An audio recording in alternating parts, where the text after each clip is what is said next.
এই হলো deadline communications private limited. আপনারা দেখছেন এক্সপ্রেস নিউজ, খবর নেয়, খবর দেয়।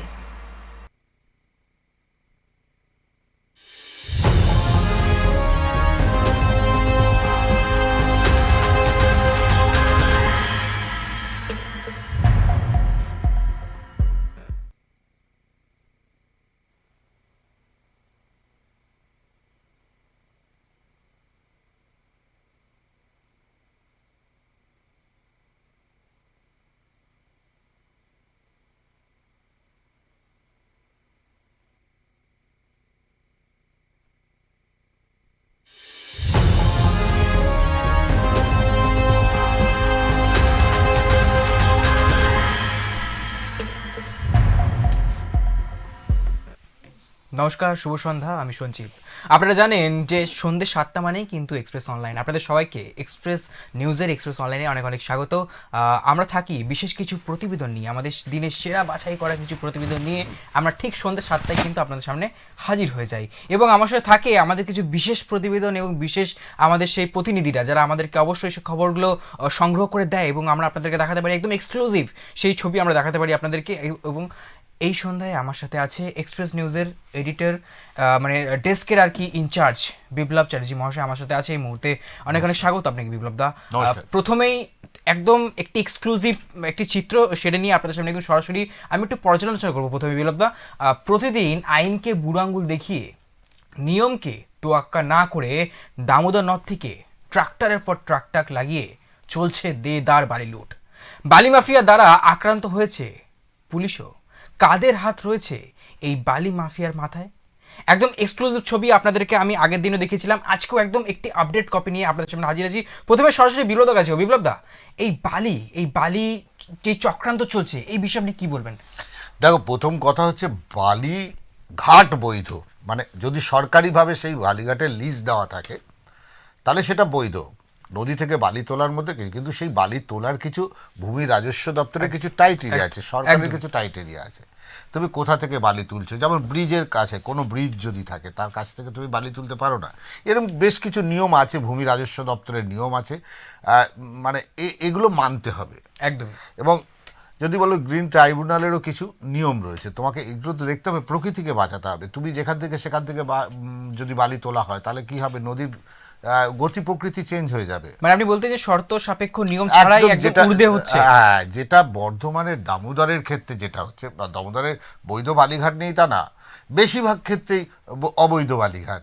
আর এই অবৈধ বালিঘাটের তুমি যদি বলো যে অবৈধ বালিঘাটের রোজগারটা অসম্ভব, কারণ এই রোজগারের কোনো চাঁদা মানে অর্থাৎ রাজস্ব দিতে হয় না তাদের। যদি ভাবো, প্রায় আমরা যেটা শুধু একটা ঘাট মানে একটা অঞ্চলের মানে একটা অবৈধ অঞ্চলের আমরা গতকাল খবর করেছিলাম সকাল থেকে, আপনাদের জানিয়ে রাখি। গতকাল খবর করার পর স্থানীয় বাসিন্দা, আমরা যাদের স্থানীয় বাসিন্দা বলে যারা যে ছিল, তার উপর খুনের হুমকি এসছে, প্রাণনাশের হুমকি এসছে। শুধু তাই নয়, আপনাদের সবচেয়ে খারাপ লাগছে আজকে ওর সঙ্গে আমি যখন কথা বলছিলাম এই বিষয় নিয়ে, যে আপনাদের বলি এই রন্ডিহাতে যখন পুলিশ আক্রান্ত হয়েছে বালি মাফিয়াদের হাতে, 3জন পুলিশ আক্রান্ত হয়েছে, আর এই আক্রান্ত হওয়ার পর তাদের হাসপাতালে ভর্তি করতে হয়েছে। অদ্ভুতভাবে সোনামুখী বিশাল পুলিশ বাহিনী না চলে আসলে হয়তো এই 3জন আরও গুরুতর আহত হতো।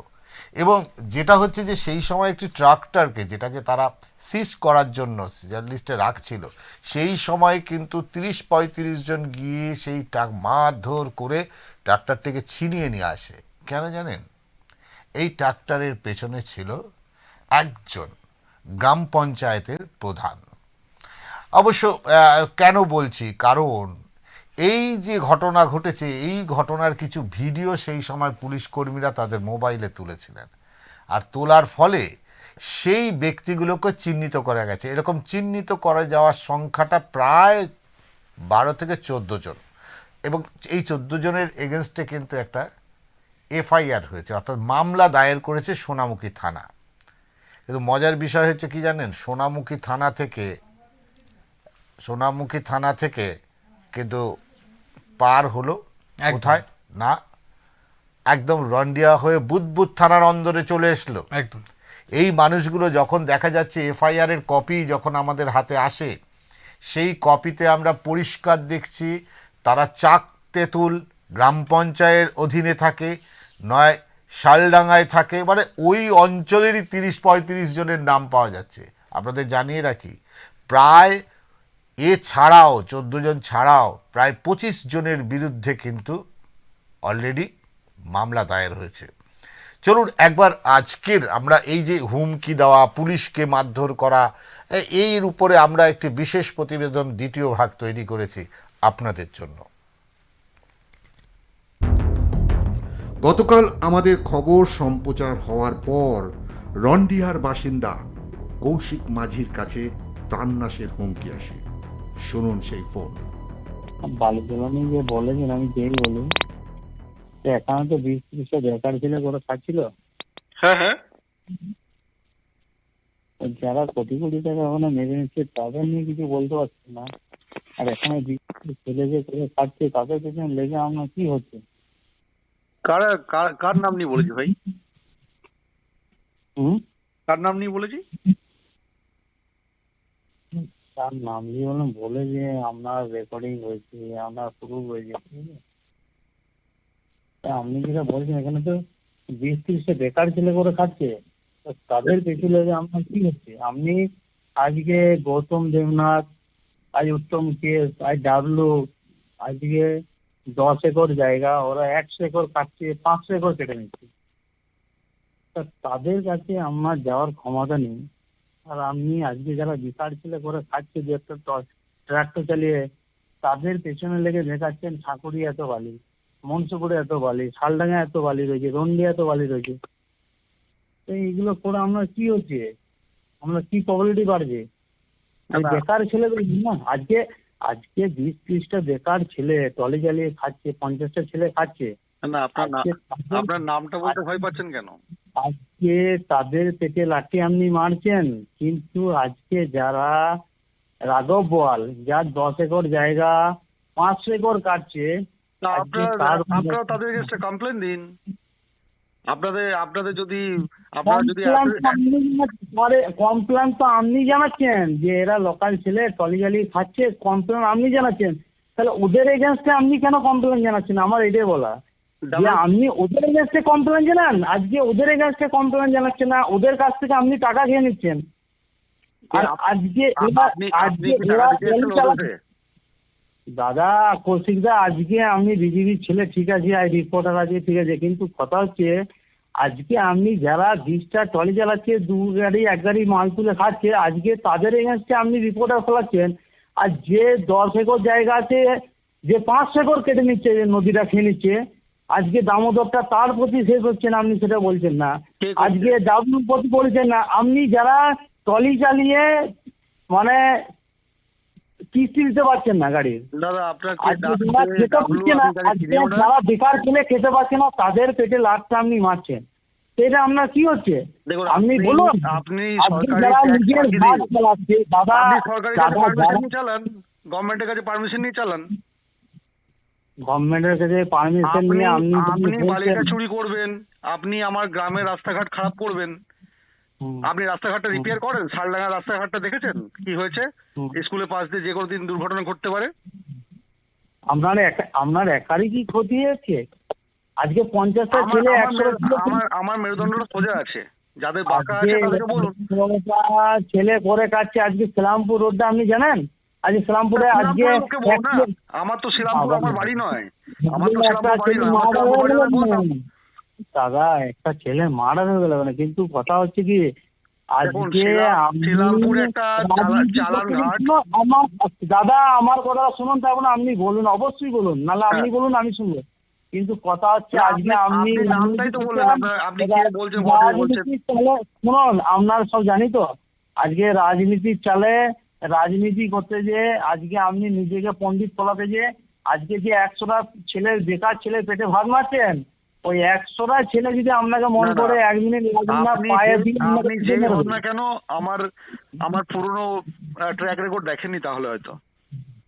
আমার এই বালি নিয়ে কিন্তু আজকের প্রতিবাদ নয়, আমি দীর্ঘ আমি কয়েক বছর ধরে আপনার ট্র্যাক রেকর্ড আপনার আমি আপনার ট্র্যাক রেকর্ড আপনার কিন্তু আপনার এইটা মাথা- কথা আপনাকে আমার বলে এদিকে দিলাম, বলুন, আপনার আপনাকে মাথা- এইটা বলে শোন এই কথা তোকে বলে দিলাম, আপনার ট্র্যাক রেকর্ড আপনার কিন্তু শুনুন, এই হন না কেন, আপনার নাম্বার দিয়ে আপনার আমার আর আপনি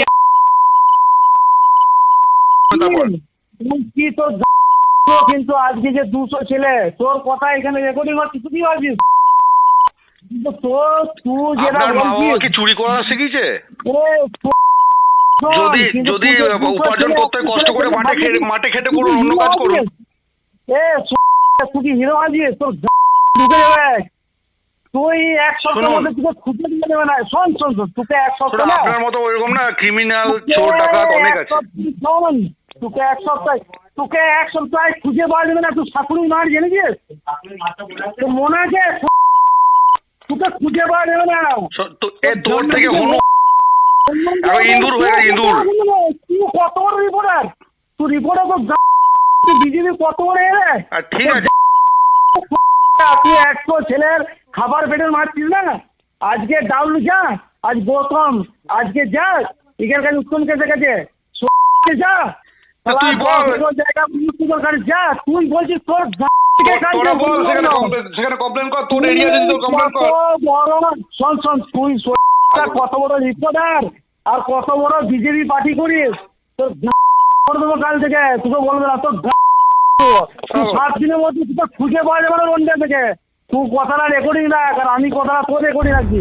উল্লেখ্য, গত 13ই ডিসেম্বর রন্ডিয়া ঘাটের দামোদর থেকে বেআইনিভাবে বালি পাচারের খবর পেয়ে সোনামুখী থানার উত্তর বেশিয়া ফাঁড়ি থেকে 3 জন পুলিশকর্মী যান। তারা গিয়ে দেখেন 7-8টি ট্রাক্টরে করে বেআইনিভাবে বালি পাচার হচ্ছে। পুলিশ তাড়া করলে একটি বাদে সবকটি পালিয়ে যায়।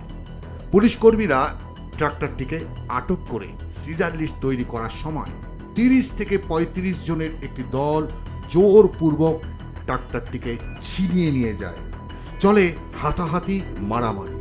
30 জনের সামনে অসহায় 3 জন পুলিশ গুরুতর আহত হয়। বিশাল পুলিশ বাহিনী গিয়ে উদ্ধার করে 3 পুলিশ কর্মীকে এবং স্থানীয় গ্রামীণ হাসপাতালে ভর্তি করে ট্রাক্টরটিকে উদ্ধার করে নিয়ে আসে। ঘটনার ভিডিও দেখে 13 জনের বিরুদ্ধে মামলা দায়ের করে, যার কপি এই মুহূর্তে আমাদের কাছে। ভাবুন একবার, পুলিশকে পেটানোর পাশাপাশি প্রাণনাশের হুমকি। কোথা থেকে পায় এত সাহস? কার প্রত্যক্ষ বা পরোক্ষ হাত রয়েছে এদের মাথায়? রন্ডিয়ার যুবক কৌশিক মাঝিকে প্রাণনাশের হুমকির নেপথ্যে কে বা কারা? এক্সপ্রেস নিউজের অন্তর্তদন্তে উঠে এলো হুমকি দেওয়া ফোনের আসল মালিকের নাম ও ঠিকানা। 9339029499। নাম রাহুল বাগদি। জন্ম 20 জুন 1999। বাবা জীবন বাগদি, পিয়ারিগঞ্জ, সাধনপাড়া। পোস্ট অফিস তিলকচন্দ্রপুর, কাকসা, পশ্চিম বর্ধমান। পিন 713172। যে নাম টেলিকম বিভাগে সরকারিভাবে নথিভুক্ত করা আছে।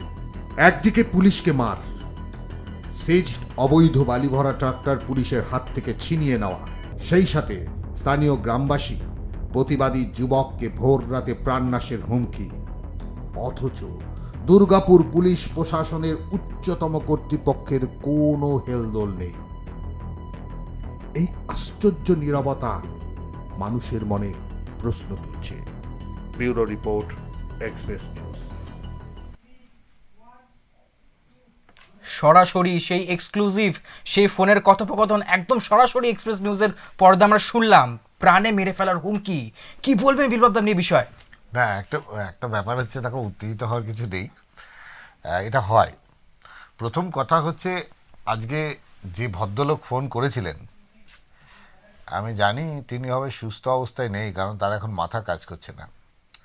তবে আমার একটা খুব জানতে ইচ্ছা করছে, এই যে একদম প্রশাসনের কাছে আমার একটা প্রশ্ন থাকবে, একদম বিশেষ করে দুর্গাপুর কমিশনারেট, আসানসোল দুর্গাপুর কমিশনারেটের মাথায় যারা আছেন তাদেরকে আমার ভীষণ জানতে ইচ্ছা করছে যে কোন সাহসে এই সব দুষ্কৃতী যারা পুলিশকে মারধর করে, পুলিশকে মারা মানে কাকে মারা?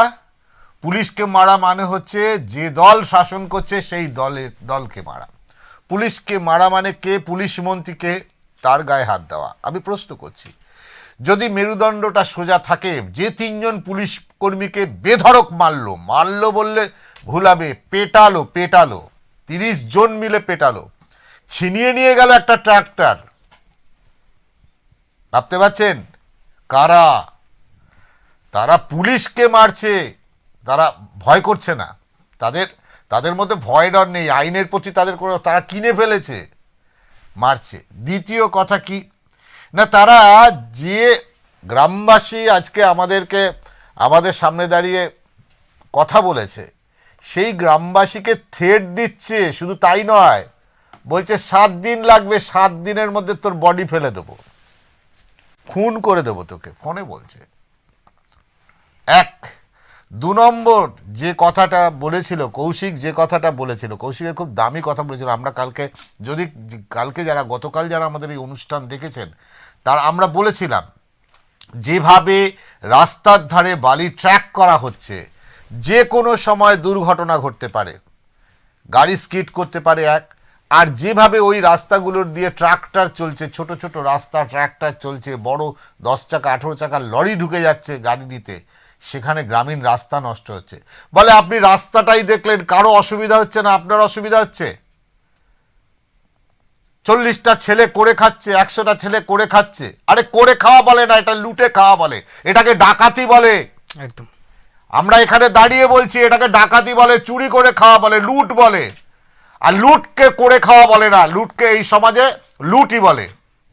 আর আপনারা ভাবছেন যারা এইভাবে, দর্শকদের বলছি মেরুদণ্ড সোজা করুন, কারণ এইভাবে আমরা যদি অন্যায়ের প্রতিবাদ করতে না শিখি, প্রতিবাদ করতে না পারি, তাহলে দিনের পর দিন এদের ঔদ্ধত্য বাড়বে। যে রাজনৈতিক দলের নেতা বিধায়করা এদের মাথার উপর হাত দিয়ে বসে আছেন, আপনারা একযোগে একটা অপরাধকে আপনারা প্রশ্রয় দিচ্ছেন। আপনি ভাবছেন আপনি ভালো থাকবেন, কোনোদিন ভালো থাকতে পারবেন না, কারণ আগামী প্রজন্ম আপনাদের ক্ষমা করবে না, আপনাদের ঘৃণা করবে। একদম পরিষ্কার এই মঞ্চ থেকে বলছি, যে গ্রামের রাস্তা মুখ্যমন্ত্রী তার প্রকল্পের টাকা থেকে, সরকারের টাকা থেকে মুখ্যমন্ত্রী গ্রাম যোজনায় রাস্তাগুলোকে সাজাচ্ছে, গ্রামীণ রাস্তাগুলোকে সাজাচ্ছে, অত সুন্দর রাস্তা করেছে, সেই রাস্তাগুলোকে আপনাদের ব্যক্তিগত স্বার্থে, কয়েকটা মুষ্টিমেয় মানুষের সাথে বৃহত্তর মানুষের রাস্তা আপনারা নষ্ট করছেন। আবার বলছেন আপনাদের অসুবিধা হচ্ছে। স্কুলের বাচ্চারা যেতে পারছে, স্কুলের বাচ্চারা যে সবুজ সাথী নিয়ে সাইকেল নিয়ে যাবে, যে কোনো সময় দুর্ঘটনা ঘটবে, আপনি বলছেন তাদের অসুবিধা হচ্ছে না, আপনি রাস্তা নষ্ট করবেন, তাতে মানুষের অসুবিধা হবে আপনাদের স্বার্থের জন্য। কোটি কোটি টাকা আপনারা সেই বালি লুট করে টাকা কামাবেন। হ্যাঁ, আমার তো মনে হয় আমরা স্থানীয় প্রশাসন, যে শুধু স্থানীয় প্রশাসন বলে তো পুলিশ বলবো না, স্থানীয় প্রশাসনের সঙ্গে পঞ্চায়েত যেমন আছে, আমরা কথা বলেছিলাম, রাজনৈতিক নেতৃবৃন্দের সঙ্গে একাধিকবার দেখা করার চেষ্টা করেছি, এড়িয়ে গেছেন। স্থানীয় বিধায়ক থেকে শুরু করে সবাই এড়িয়ে গেছেন। বুদবুদ থানার ভূমিকা কি? আমি তো একটা কথাই বলবো, বুদবুদ থানার ভূমিকাটা কি? বুদবুদ থানার তো উচিত ছিল, অপরাধীদের খুঁজে পাওয়া যাচ্ছে না, এটা বললে হয়? পুলিশ যদি চেষ্টা করে, একটা ভাবুন, আপনার মতো কোনো পুলিশ কর্মীকে ধরে বেধড়ক পিটিয়েছে, ইচ্ছা করে খুনও করে ফেলে দিতে পারত ওরা। এটা একবার ভাবছেন না? আপনাদের গায়ের চামড়া নেই? যেভাবে পুলিশ কর্মীকে ফেলে ওই বালির উপর ফেলে মারছে, তারপরে আপনারা প্রশ্রয় দিচ্ছেন। লজ্জা করছে, কারণ আপনারা প্রশাসনের চেয়ারে বসে, আমরা জানি কাক কাকের মাংস খায় না, কিন্তু আপনারা এটা কি করছেন? 3জন পুলিশ কর্মীকে ধরে বেধড়ক মারল, তারপরে ফোনে প্রতিবাদী যুবককে থ্রেট দিচ্ছে, সে অভিযোগ করছে। আজকে কৌশিক থানায় অভিযোগ করেছে, এফআইআর করেছে উকিল দিয়ে। বিষয়টি এত ছোট নয়। কে দিয়েছে এদের সাহস? এত বড় সাহস কোথায় পায়? বুদবুদ থানার কোনো রাইট নেই? এই অভিযোগ পাওয়ার পর কি করবেন? আজকে এই প্রতিবেদন দেখার পর বুদবুদ থানা কি পারে না? থানার হাতে তো আইন, স্বপ্রণোদিত সুমোমোটো একটা অ্যাক্ট অনুযায়ী বুদবুদ থানা পারে। আজকে ট্রাক্টরটা ছিনিয়ে নিয়ে গিয়েছে, মারধর করেছে, তারপর আবার আপনারা ট্রাক্টরটা উদ্ধার করেছেন। আমি তো সোনামুখী থানার যে পুলিশ কর্মীরা আছে তাদেরকে ধন্যবাদ দেবো, থ্যাংক ইউ দেবো। তারা অন্তত চেষ্টা করেছিল যে রাজস্ব ফাঁকি দিয়ে বালি এইভাবে তোলা যাবে না, বেআইনি বালি তোলা যাবে না। আপনারা কি করেছেন? আপনার থানা কি করেছে? অনেক অভিযোগ আসছে আপনাদের কাছে, বলে রাখি, একদম পরিষ্কার বলে রাখি, আমাদের কাছে যা অভিযোগের লিস্ট এসছে, যা ছবি আসছে, এই খবর সম্প্রচার হওয়ার পর আমরা সম্প্রচার করলে আতঙ্কে পড়বেন আপনারা, আপনাদের নগ্ন চরিত্র বেরিয়ে পড়বে। আমরা চাই বৈধ বালি খাদান থেকে বালি উঠবে, সেই বালি বিক্রি হবে খুব সম্ভবত। জনার্দন বাবু আমাদের এই কথাই বলেছেন যে বালি ঘাট থাকলে বালি উঠবে, কিন্তু অবৈধ বালিঘাট সে প্রসঙ্গে কোনো কথা বলেননি। তিনি গুলিয়ে দেওয়ার চেষ্টা করেছেন আমাদের, কি না সবাই মিলেমিশে খাচ্ছে, এই তো মিলামেশা দেখলাম। আমরা কে মিলেমিশে খাচ্ছে আমরা জানি না। অবৈধ ঘাট রাজস্ব ছাড়া কোনো ঘাট থেকে বেআইনিভাবে বালি উঠবে না, এটাই তো কথা। যারা টিভির ওপারে আছেন, আজকে যারা খবর দেখছেন এই মুহূর্তে দাঁড়িয়ে, আজকে যে নম্বর থেকে ফোন করেছিল ভেবেছিল এই নম্বর কিছুতেই লোকেট করতে পারবে না। অনেকটা সকালবেলা কৌশিক একদম পরিষ্কার বলছিল যে বিলদা এই নাম্বারটা লোকেট করা যাচ্ছে না। একদমই। আমরা কিন্তু সহজে ছেড়ে দেওয়ার পাত্র নই। আমরা কিন্তু রাহুলের নাম্বার জোগাড় করেছি, রাহুল বাগদির নাম্বার কিন্তু জোগাড় করেছি। বাবা জীবন বাগদি, কোথায় বাড়ি, পিন নাম্বার কত, জন্ম কত সালে, পুরো নক্ষত্র কিন্তু আমরা বার করেছি।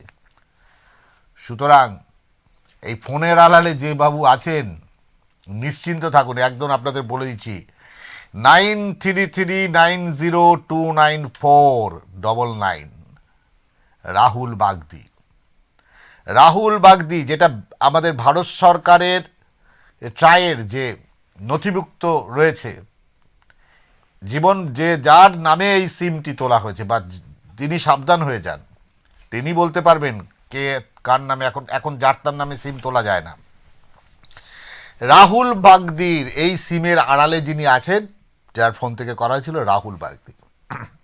জন্ম 20 জুন, ভালো করে দেখুন, জন্ম 20 জুন 1999। বাবা জীবন বাগদি, বাড়ি কোথায়?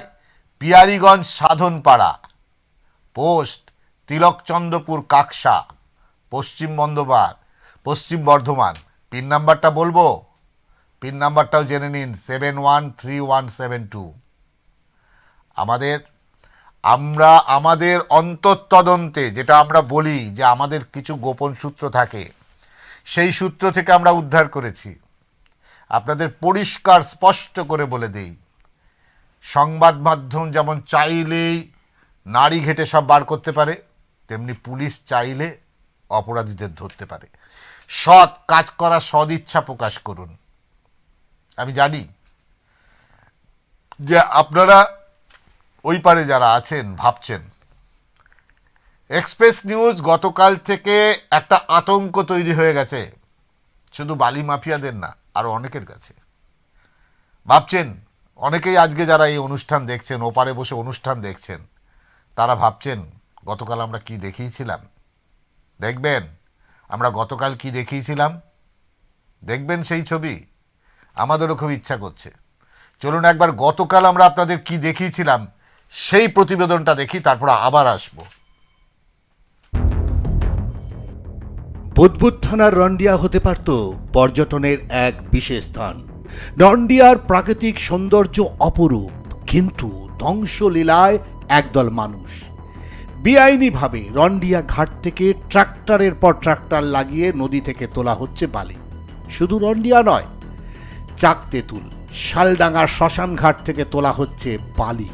বেআইনিভাবে নিয়ম না মেনে ক্রমাগত দামোদর থেকে বালি তোলার ফলে বদলে যাচ্ছে নদীর গতিপথ, ভাঙছে নদীর পার, নদী গহ্বরে চলে যাচ্ছে চাষের জমি।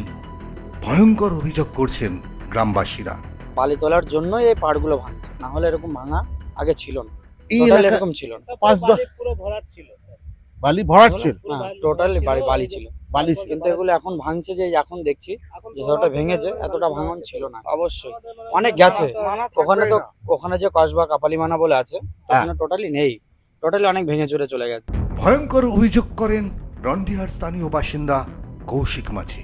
বেশি দিন হয়নি, মানে ওখানকার প্রধান একটা অবৈধ ঘাট তৈরি করেছে সাকুড়ি গ্রামে। সেখান থেকে রাত্রি 10টার পরে বালি উঠছে ট্র্যাক্টরে করে। ওই বালি মজুদ হচ্ছে রন্ডিয়ার বিভিন্ন পিডব্লিউডি এবং ইরিগেশনের জায়গাতে। আপনি রন্ডিয়ার যে লক গেট রয়েছে, ডিবিসি গেট, ওর পাশে হ্যাঁ বনগ্রাম যে রাস্তা, ওখানে দেখবেন পুরো পাহাড়ের মতো করে বালি উঁচু করে রাখা আছে। আর পিডব্লিউডির রাস্তার দুধারে তো বালির স্টক রয়েছে। ওরা কী করে সারাদিন বালিটা স্টক করলো, যখনই রাত হলো রাত্রিবেলা বাইরে থেকে সব বড় বড় ডাম্পার 18 চাকা 20 চাকা ওই গাড়িতে লোড করে এই বালি চলে যাচ্ছে বাইরে। যেহেতু দামোদর নদী সম্পূর্ণ বাঁকুড়া জেলায়, তাই এক্সপ্রেস নিউজকে সোনামুখীর বিএলআরও সুজিত মণ্ডল সরাসরি অভিযোগ করছে রয়্যালিটি চালান পাচ্ছেন না। বালি বুদবুদ থানার আন্ডারে রন্ডিয়াও তার আশপাশ থেকে আপলোড হয়ে বেআইনিভাবে পশ্চিম বর্ধমানে পাচার হচ্ছে, এমন একাধিক অভিযোগ পেয়ে সরজমিনে তদন্তে আমরা বুদবুদ হয়ে আমরা চললাম রন্ডিহার দিকে।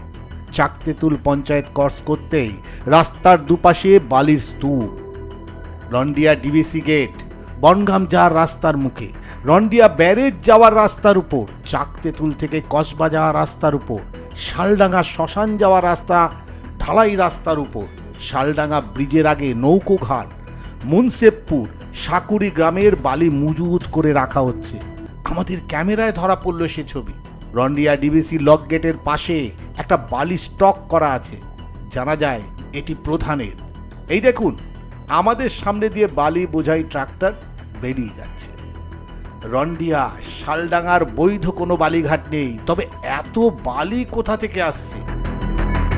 এটা তো বালির ঘাট নয়, এটা তো দামোদর নদী। আর এখানে তো কোনো রকম ঘাট দেওয়া নেই, তার সত্ত্বেও এখানকার পঞ্চায়েত প্রধান এবং সম্পূর্ণ তৃণমূল কংগ্রেস বিধায়কের দ্বারা আর এখান থেকে দেদার বালি উঠছে, কোনো নিয়ম নেই, কোনো রয়্যালটি নেই। ভয়ে ক্যামেরার সামনে এলাকার সাধারণ মানুষ অবৈধ বালি মাফিয়াদের নাম বলতে না চাইলেও বেশ কয়েকটি নাম সামনে আসে। আমরা তো বরাবরই বলে এসেছি যে এই রাজ্যে তো আইনের শাসন নয়, এখানে তো শাসকের আইন। তারই তো নিদর্শন আমরা দেখতে পাচ্ছি। সরাসরি প্রধান শাসক হয়ে আর কোনো শৃঙ্খলা মানছে না। বেআইনিটাই এখানে আইন, আর তার নেপথ্য রয়েছে স্বয়ং প্রশাসক। এ বিষয়ে আমাদের প্রতিনিধি কথা বলেন তৃণমূল ব্লক প্রেসিডেন্ট জনার্দন চ্যাটার্জির সাথে। কি বললেন তিনি? এর মধ্যে কিন্তু বিজেপির যারা অভিযোগ করছে, যারা বিজেপির বড় মাপের নেতা কিন্তু এর সঙ্গে যুক্ত আছে। তো চুরিতে তো সবাই একসাথে করে, বালিটা যখন চুরি হয়, বালিটা যখন ভাগ হয়, তখন ভাগ বাটোয়ারাতে সবাই থাকে। নামটা বলা যাবে না, এই কারণে বলা যাবে না যে দেখুন এটা চুনোপুটিতে লড়াই হচ্ছে, এখানে বড় মাপের নেতা মধ্যে যুক্ত আছে। এখানেও সেই চুরির টাকার কিন্তু কোনো রং হয় না, এখানে আগে ছিল গুলাবি, এখন হয়ে গেছে এটা সবুজ। না, নাম বলা যাবে না। কেন বলা যাবে না? সবাই মিলেমিশে আছে। সত্যি কি তাই? প্রশ্নের উত্তর একমাত্র জনগণই দিতে পারবে। এ বিষয়ে চক তেঁতুল গ্রাম পঞ্চায়েতের প্রধান তথা যার বিরুদ্ধে বালিঘাট চালাবার মূল অভিযোগ, তার সাথে আমরা ফোনে যোগাযোগ করার চেষ্টা করি। এক নয়, একাধিকবার একাধিক নাম্বারে যোগাযোগ করে কোনো উত্তর পাওয়া যায়নি। আপনি যে ব্যক্তিকে কল করেছেন তিনি উত্তর দিচ্ছেন না, অনুগ্রহ করে কিছুক্ষণ পরে চেষ্টা করুন। সেই আমার সামনে দেখতে পাচ্ছেন শুধু বালি আর বালি, চারদিকে শুধু বালি। কিন্তু এখানে বলছে 4টে নাম আমরা পেয়েছি, আমাদের ইনভেস্টিগেশনে 4টে নাম উঠে এসছে, যেটা তেঁতুল ডাকা চাক তেঁতুলিয়া গ্রাম প্রধান, তিনি স্বয়ং এই বালি চক্রের সঙ্গে, বালি মাফিয়ার সঙ্গে যুক্ত। এবং এছাড়াও তার সঙ্গে যারা রয়েছে, এরকম 4টে নাম আমাদের কাছে উঠে এসেছে, যার মধ্যে রয়েছে জীবন ঘোষ, দশরথ ঘোষ এবং বিশ্বজিৎ মণ্ডল। কারা কিভাবে আইনকে বুড়ো আঙুল দেখিয়ে এরা এইভাবে বালি তুলছে, অবৈধভাবে নদী থেকে বালি তুলছে। যেটা জানা যাচ্ছে, এলাকার মানুষ বলছে এখানকার যে স্থানীয় প্রশাসন অর্থাৎ পুলিশের ভূমিকা নিয়ে তারা প্রশ্ন তুলছে। কারণ পুলিশ এখানে ঠুটো জগন্নাথ হয়ে আছে।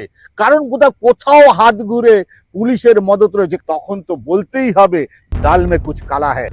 রন্ডিয়া থেকে বিপ্লব চ্যাটার্জির রিপোর্ট, এক্সপ্রেস নিউজ। একদম আগের দিনের চিত্র আমরা দেখলাম, প্রশাসনের মদতে চলছে রমরমিয়ে বালি পাচার, সেই ছবি আমরা দেখলাম। কি বলবেন বিনোদ এই বিষয়ে? আসলে তারা গতকাল এই খবর আমাদের টেলিকাস্ট হয়েছে, আর টেলিকাস্ট হওয়ার পরে যেটা হয়েছে সেটা হচ্ছে এই খবরের ভাইরালের মতো মানুষের কাছে ছড়িয়ে পড়েছে। যদি দেখো বিভিন্ন অঞ্চলের মানে সোশ্যাল মিডিয়া থেকে শুরু করে সব জায়গায় একটা বিষয় আলোচনা শুরু হয়েছে। হ্যাঁ, বালির খবর সবাই করে, আর বালির খবর কেন করেন জানেন? বালির খবরের স্বার্থ থাকে, আমাদের কোনো স্বার্থ নেই, একদম পরিষ্কার বলি, স্বার্থ নেই। এই কারণে আমরা খবর করি, আমরা খবরটাকে পছন্দ করি, আমরা মানুষের স্বার্থে খবর করি। আমরা খবর যেমন নেই তেমনি খবর দেই। আর এই খবর দেওয়ার মধ্যে থেকে কালকে খবর করার পর যেটা হয়েছে, একাধিক হুমকি ফোন আসা শুরু হয়েছে। এই মুহূর্তে যিনি আমাদের প্রতিবেদনের সাক্ষী ছিলেন, বাইট দিয়েছেন, তাকে ফোন করা হয়েছে, খুনের হুমকি দেওয়া হয়েছে। এই ঘটনার পর বলতে খুব খারাপ লাগছে, মানে একদম পরিষ্কার কথা বলি, এই ঘটনার পর বলতে খুব খারাপ লাগছে যে আমরা কোথায় বসবাস করছি। আমাদের বাচ্চারা যেই রাস্তা দিয়ে যাবে, গ্রামীণ রাস্তা, যেটা আমাদের রাজ্যের মুখ্যমন্ত্রী করে দিয়েছেন, গ্রামীণ সড়ক যেগুলো করে দিয়েছেন, সেই গ্রামীণ রাস্তায় বড় গাড়ি যাওয়া বারণ, সেখানে এই বালি মাফিয়ারা গাড়ি ঢুকিয়ে দিচ্ছে, প্রতিবাদ করলে ভয় দেখাচ্ছে। আর সবচেয়ে বড় বিষয় হচ্ছে শাসক দলের পঞ্চায়েত এর মধ্যে যুক্ত। ভাবতে পারছেন, পঞ্চায়েত প্রধান তার সদলবল নিয়ে পুলিশকে মারছে, বেআইনি বালি তুলছে। আজকে ফোনে বলছে, কত বড় ধৃষ্টতা এদের বাবুর, ফোনে বলছে অদ্ভুত কথা, ফোনে বলছে যে কটা মানুষ করে খাচ্ছে, তোমাদের এত বাধা কিসে, কটা মানুষ করে খাচ্ছে। আরে তুই যে কটা মানুষের ক্ষতি করছিস, তুই রাজস্ব পাচ্ছে না সরকার বালি থেকে, তুই রাজস্ব যেমন পাচ্ছে না রাজ্য সরকার, তেমনি তুই গ্রামের রাস্তা নষ্ট করছিস। এ তো ঠিক নয়। রনডিয়া তো বালির ঘাট নয়,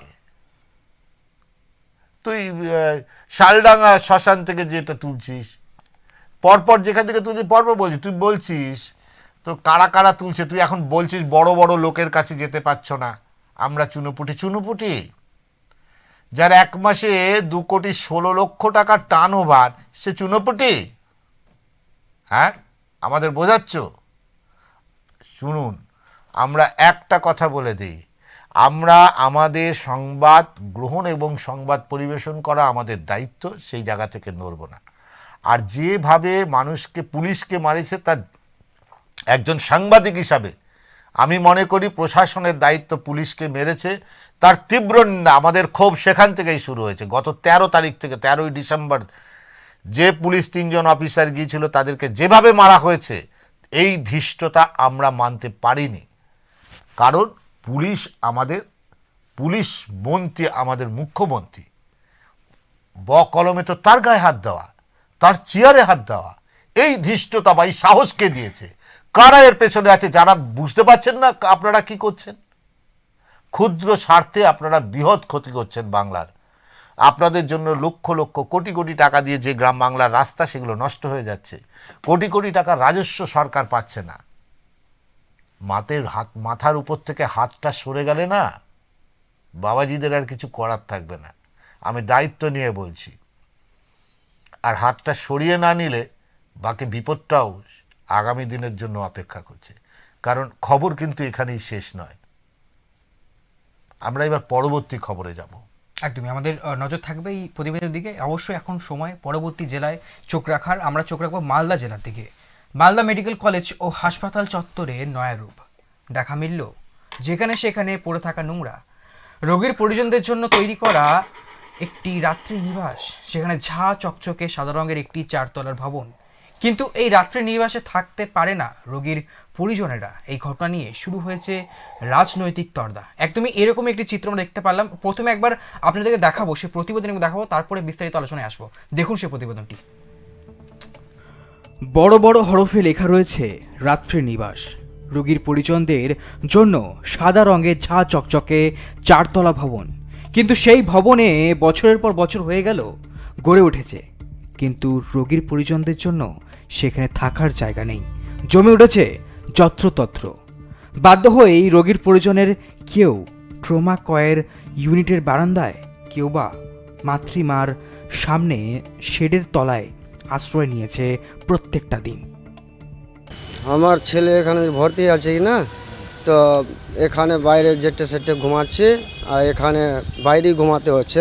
থাকার জায়গা থাকতেও তালা মারা, থাকতে পাই না, বাইরে বারান্দাতে ঘুমিয়ে থাকতে হচ্ছে। অসুবিধা হবে প্রচুর। এই কদিন থেকে আছি তো ঠান্ডা লেগে গেছে, শ্বাস নিতে কষ্ট হচ্ছে। আবার কি করব, ছেলেও আছে অসুবিধাতে, আর আমরাও বাইরে, আর গার্জেনেরা তো হসপিটালে তো কোনো সুবিধাই দেখতে পাচ্ছি না। থাকার একটা সুবিধা যদি ঘুমাবার যদি হয় তো ভালো হয় সরকারের পক্ষে। যে কোনো দিন গেলেই দেখা যাবে এই কনকনে ঠান্ডায়, কুয়াশায় মানুষ মাটিতে প্লাস্টিক বিছিয়ে মশারি টাঙিয়ে আশ্রয় নিয়েছে। কেউ বা আশ্রয় নিয়েছে আউটডোরের বাইরের নর্দমার ধারে। অথচ বিপুল অর্থ খরচ করে মালদা মেডিকেল কলেজে গড়ে তোলা হয় এই রাত্রি নিবাস। কিন্তু সেই রাত্রি নিবাসের সামনেই ঝুলছে তালা।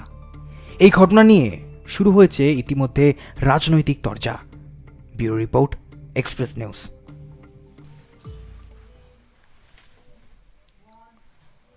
একদম পরিষ্কার চিত্র দেখতে পারলাম মালদা শহরে। সেখানে এই মালদা মেডিকেল কলেজ ও হাসপাতাল চত্বরে যেখানে রাত্রি নিবাস, সেই চত্বরে দেখলাম সেখানে নানান ধরনের আবর্জনা পড়ে রয়েছে। কি বলবেন বিপ্লব এই বিষয়ে? দেখো, মুখ্যমন্ত্রী, আমি একদম পরিষ্কার দাঁড়িয়ে কথা বলছি, কারণ পরিষ্কার কথা পরিষ্কার শুনতে ভালো লাগে। একদম। মুখ্যমন্ত্রীর একটা পরিকল্পনা ছিল, এই যে মানুষ যারা যায় হাসপাতালে যায়, বিভিন্ন সরকারি হাসপাতালে যখন যায়, সেখানে মানুষের থাকার একটা বড় সমস্যা তৈরি হয়। কিন্তু এই যে মুখ্যমন্ত্রী সেই কারণেই কিন্তু এই রাত্রি নিবাসগুলোকে তৈরি করে দিয়েছিল, যে মানুষের, বিশেষ করে মহিলাদের জন্য, শিশু মহিলা নিয়ে যারা আছে, যারা হয়তো তারা হয়তো গতকাল, ধরো আগামীকাল তার অপারেশন হবে, আজকে থাকার জন্য হয়তো একটা দিন আগে থাকতে হবে। এই একটা মহৎ চিন্তাভাবনা নিয়েই কিন্তু মুখ্যমন্ত্রী এরকম প্রত্যেকটা বড় হাসপাতালে একটা করে রাত্রি নিবাস করেছে, যেটা আগে থেকেই লিখে বুকিং করে দিতে হয়। মজার বিষয় হচ্ছে যে আমি একটা কথা বারবার বলছি না, যে রাজ্যের মুখ্যমন্ত্রী যখন মানে প্রকল্পগুলো করেছে সাধারণ গরিব মানুষের জন্য, কিন্তু এই প্রকল্পগুলো যাদের হাত দিয়ে চলবে তাদের মধ্যে কোথাও একটা লাগাম ছাড়া ব্যাপার রয়েছে, উদাসীনতা রয়েছে। তুমি ভাবো, এত সুন্দর একটা রাত্রি নিবাসের জায়গায় মানুষকে এই ঠান্ডার মধ্যে বাইরে থাকতে হচ্ছে। এত সুন্দর একটা রাত্রি নিবাস থাকার জায়গায় সেখানে একটা আবর্জনার স্তূপ তৈরি হয়েছে। তুমি বলো বিপ্লবদা কারা তৈরি করেছে? তো মানুষই তৈরি করেছে। এটা একদম ঠিক, মানুষ তৈরি করেছে, কিন্তু মানুষকে তৈরি করতে সাহায্য করেছেন আপনারা। আমরা যেটা দেখছিলাম ছবিতে, সেখানে গাছ হয়ে গেছে, একটা গাছ হয়ে গেছে। তুমি এখন ভেতরটা মনে হচ্ছে, এই যে ভেতরের ছবিটা যদি দেখো, মনে হয় যে ভেতরটা একটা আবর্জনার পাহাড় হয়ে গেছে। এটা কি রংটা দেখা যাচ্ছে, নীল রংটা এত গাঢ়। এই দেখো যে ছবিটা, গাছ দেখা যাচ্ছে, তো বোঝাই যাচ্ছে যে এটা ব্যবহার হয় না। কেন ব্যবহার হবে না? মানুষের ব্যবহারের জন্য কেন এগুলো হবে না? তার মানে এর পরিচালনা করার দায়িত্ব যার, সেই ভদ্রলোকটি শুধু মাস গেলে যায়, আসে, মায়না পায়।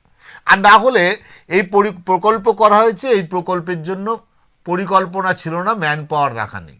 কেন এটা বেসরকারির হাতে দিয়ে দিক। মানুষ যদি এখানে থাকার জন্য, ধরো 4 ঘন্টা থাকবে বা 6 ঘন্টা থাকবে, 8 ঘন্টার জন্য আপনাকে একটা সামথিং টাকা দিতে হবে। টাকা দিলে মানুষ কিন্তু দায়িত্ব নিয়ে এগুলো করে, আমি দেখেছি। একদম। সেখানে যদি সেই অল্প করেও টাকা দেয় সারাদিনে, তাহলে সেটার পরিচর্যা হবে, অর্থাৎ সেটা দেখাশোনা হবে, একটা লোক রাখতে পারবে। একদম। এই চিত্র আমাদের সামনে একদম তুলে ধরেছে। শানু আমাদের সাথে ছিল, আমি চেষ্টা করবো শানুর সাথে কথা বলার, যেখানে আমরা ছিলাম। যে আপনি যেরকমটা বললেন যে বহুদিন ধরে আমরা দেখতে পাচ্ছি সেখানে কিন্তু গাছ এবং সেখানে নানান রকমের কিন্তু আবর্জনা কিন্তু পড়ে রয়েছে। অর্থাৎ আপনি বুঝতেই পারছেন, চিত্র দেখেছে ঠিক কতদিন ধরে, ঠিক শয়ে শয়ে হয়তো বছর ধরে এরকম অবস্থায় পড়ে আছে, কিন্তু সেখানকার স্থানীয় মানুষ বা সেখানকার যে যারা রুগীর যারা পরিজনেরা আছে তারা কিন্তু খুব ক্ষিপ্ত এই পরিস্থিতির উপরে। কিন্তু দেখুন, আপনি দেখতে পারবেন যে সেই রোগীর বা সেই হাসপাতালের যারা কর্মাধ্যক্ষরা আছেন বা যারা সেখানকার কর্মীরা আছেন তাদের কিন্তু কোনো হেলদোল নেই বিপ্লবদা। না, একটা কথা বলি। প্রথম কথা হচ্ছে সরকারি হাসপাতালে তো মানে যারা চাকরি করেন তারা তো দেখো, তুমি যে জায়গাটা দেখো কত আবর্জনা, একদম জল জমে রয়েছে। এখান থেকে তো মশা, ডেঙ্গু, বিভিন্ন রোগ হওয়ার সম্ভাবনা রয়েছে। তার মানেটা কি? তার মানে হচ্ছে এখানে পরিষ্কার করার লোক নেই, বলতেই হবে পরিষ্কার করার লোক নেই। যদি থাকে তাহলে সে গেল কোথায়?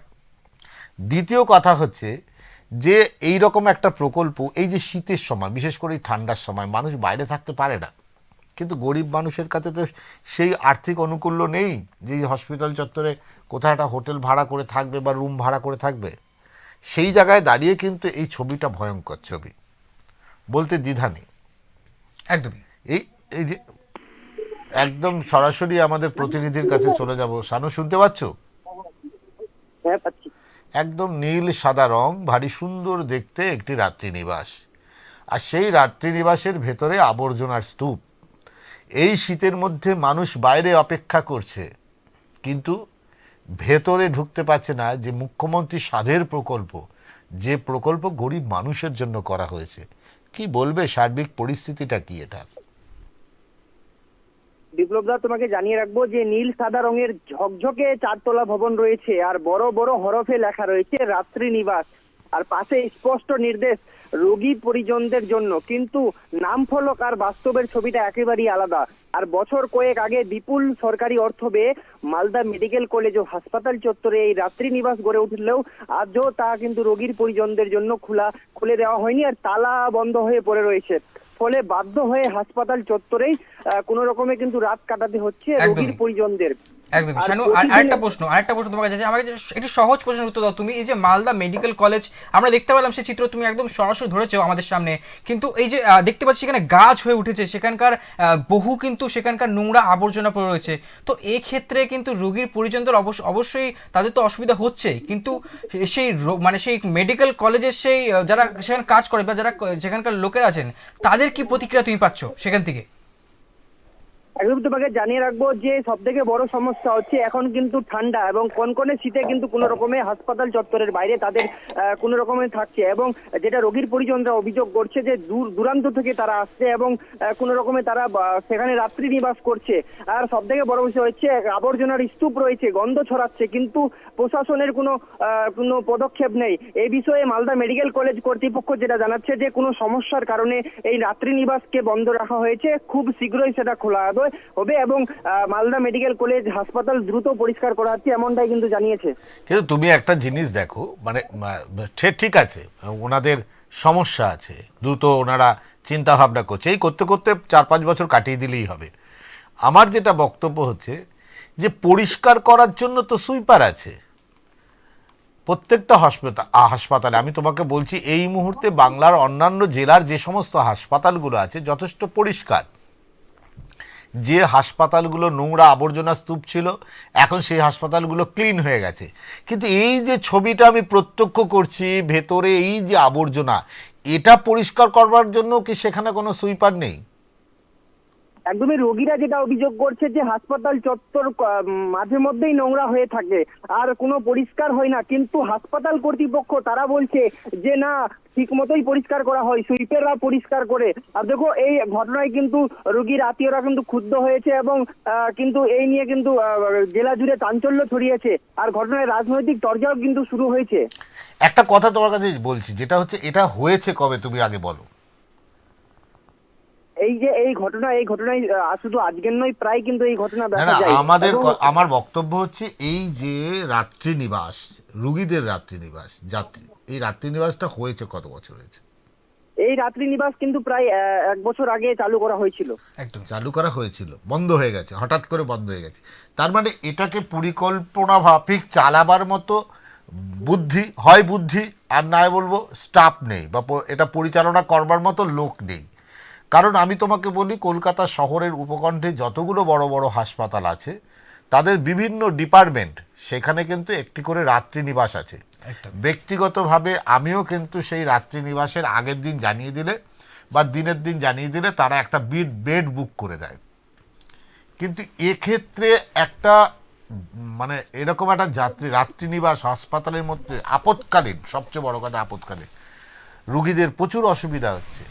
কোথাও মনে হচ্ছে না যে এখানে সরকার তো তাদের চেষ্টা করেছে, কোথাও মনে হচ্ছে না যে এই মেডিকেল কলেজের যারা প্রশাসনের দায়িত্বে আছে তাদের নেগলিজেন্সি রয়েছে।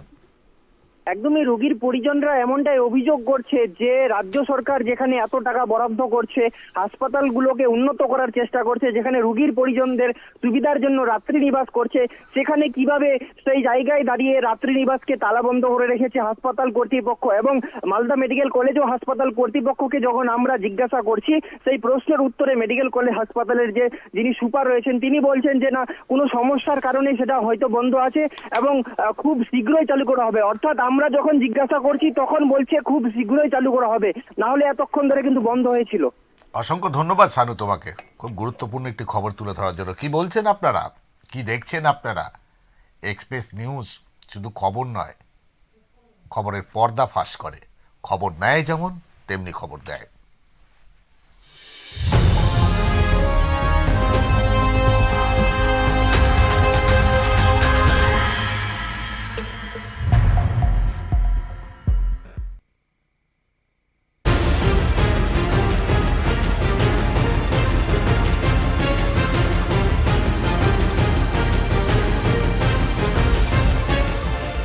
এই হলো ডেডলাইন কমিউনিকেশনস প্রাইভেট লিমিটেড। আপনারা দেখছেন এক্সপ্রেস নিউজ, খবর নেয়, খবর দেয়।